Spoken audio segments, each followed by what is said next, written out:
Denials, delays and drama have been ever present throughout this extradition case. Now, finally, a decision. I conclude that extradition would be compatible with the Convention rights within the meaning of the Human Rights Act 1998. It follows that I must send the case of the requested person, Nicholas Rossi, to the Scottish Ministers for their decision whether he is to be extradited. Before the sheriff issued his decision, Nicholas Rossi appeared by a video link from prison claiming to be unwell. In an angry outburst, he said he had been brought before the camera by physical force, and he described the sheriff as a disgrace to justice. The rest of the day's proceedings continued in his absence. During previous hearings, Rossi wore a black robe, which he said was Orthodox Jewish clothing.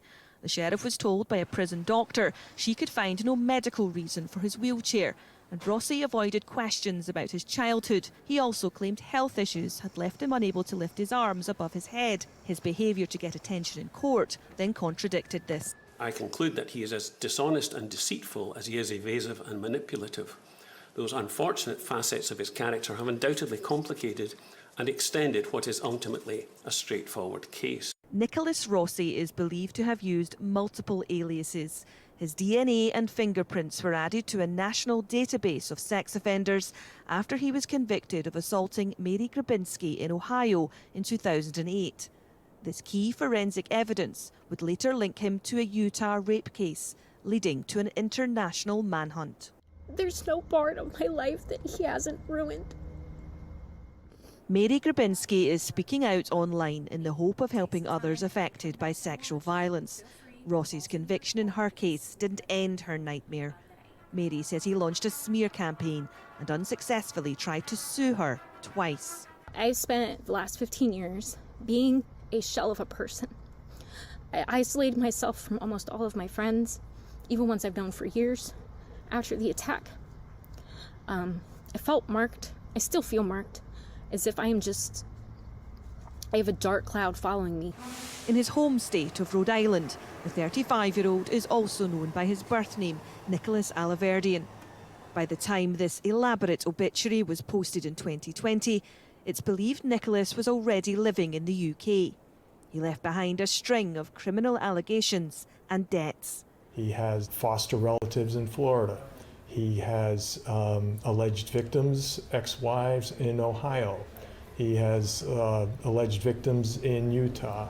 And according to law enforcement, other women have filed claims against him in at least 4 different states. I think the Scottish courts have done an excellent job after being drawn into the web of Nick Alaverdian. He's a very difficult person to deal with. Sharon, we're sitting having a conversation. I've never been dead to anyone. I do not prefer to be called Arthur Knight. I am Arthur Knight. Out on bail last year, the man arrested while a COVID patient in a Glasgow hospital repeatedly insisted he is an Irish orphan caught up in a conspiracy. This is a vicious lie. How can I be a flight risk if I can't even stand? You're now speaking to various media outlets, including Absolutely. us. Why? What is the purpose then of this interview? The truth needs to be known. Psychiatrists told the sheriff they could find no signs of any acute mental illness that would be a barrier to this extradition. The game has just started. The game is afoot. Distinctive tattoos help to identify Rossi. These are the pictures from an Interpol notice shown to nurses before his arrest in December 2021. Rossi later claimed he had woken from a coma to find his arms had been tattooed. We had to persuade people at every level, at every step along the way, that Nicholas Rossi was in fact the person sitting in Scotland claiming to be Arthur Knight.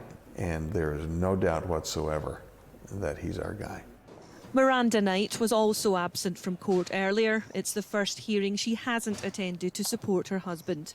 What happens next now lies with Scotland's Justice Minister, who has 28 days to decide Nicholas Rossi's fate.